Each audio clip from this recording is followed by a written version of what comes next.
Assalamualaikum warahmatullahi wabarakatuh. Saya Rafli Stevendra dari kelas 11 MS2.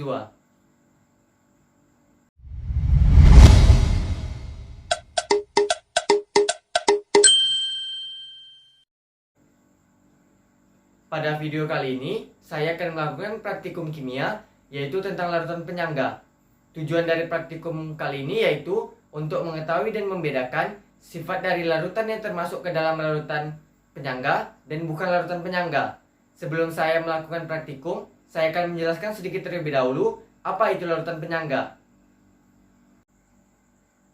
Larutan penyangga atau buffer adalah larutan yang dapat mempertahankan pH dari suatu larutan pada saat penambahan sedikit asam, basa maupun pengenceran. Hal ini dikarenakan di dalam larutan penyangga terdapat zat terlarut yang bersifat penyangga yang terdiri dari komponen asam dan basa. Secara umum, larutan penyangga terbagi menjadi dua, yaitu larutan penyangga asam dan larutan penyangga basa.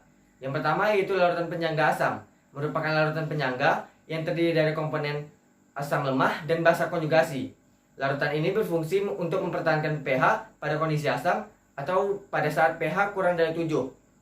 Yang kedua yaitu larutan penyangga basa, merupakan larutan penyangga yang terdiri dari basa lemah dan asam konjugasi. Larutan ini berfungsi untuk mempertahankan pH pada kondisi basa atau pada pH lebih besar dari 7. Cara kerja dari larutan penyangga yaitu ketika di dalam larutan penyangga terdapat asam atau basa beserta basa konjugasi dan asam konjugasi. Keduanya tersebut akan membentuk kesetimbangan ion di dalam air. Kesetimbangan ion inilah yang nantinya akan membuat larutan penyangga dapat mempertahankan pH dari suatu larutan pada rentang pH tertentu pada saat penambahan sedikit asam, basa maupun pengenceran. Alat dan bahan yang dibutuhkan pada praktikum kali ini adalah sebagai berikut. 6 buah gelas plastik, 3 buah sendok, cuka, ekstrak buah naga, ekstrak kunyit, larutan garam, sabun pencuci pakaian, dan air.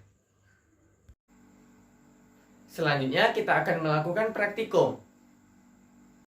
Langkah kerja. Pertama, masukkan cuka sekitar 100 ml ke dalam masing-masing gelas plastik. Kemudian masukkan sabun pencuci pakaian sebanyak 1 sendok makan ke dalam gelas plastik.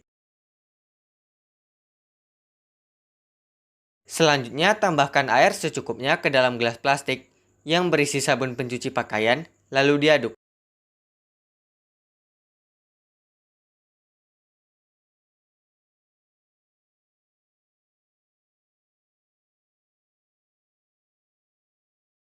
Kemudian tambahkan 3 sendok ekstrak kunyit ke dalam larutan pencuci pakaian dan cuka pada gelas pertama.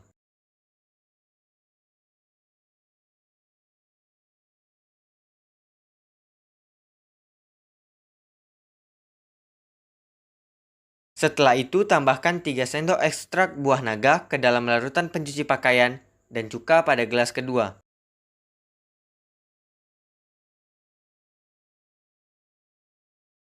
Selanjutnya tambahkan 3 sendok larutan garam ke dalam larutan pencuci pakaian dan cuka pada gelas ketiga. Aduklah semua larutan tersebut.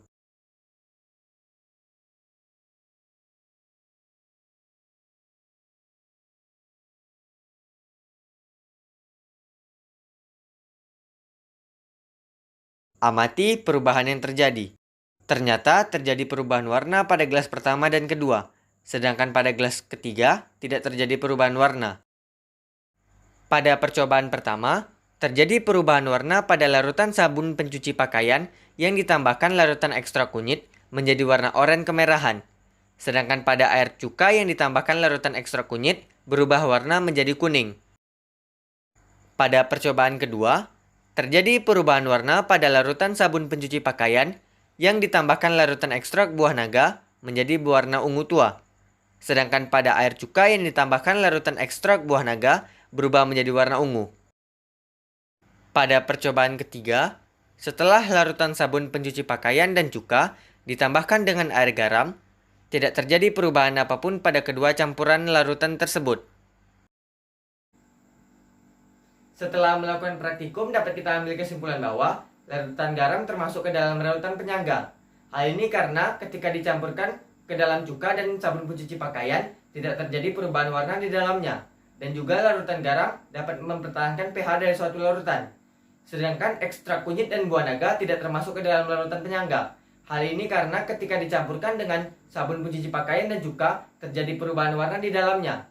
Dan juga ekstrak kunyit dan buah naga tidak dapat mempertahankan pH dari suatu larutan. Sekian video dari saya, semoga bermanfaat. Assalamualaikum warahmatullahi wabarakatuh.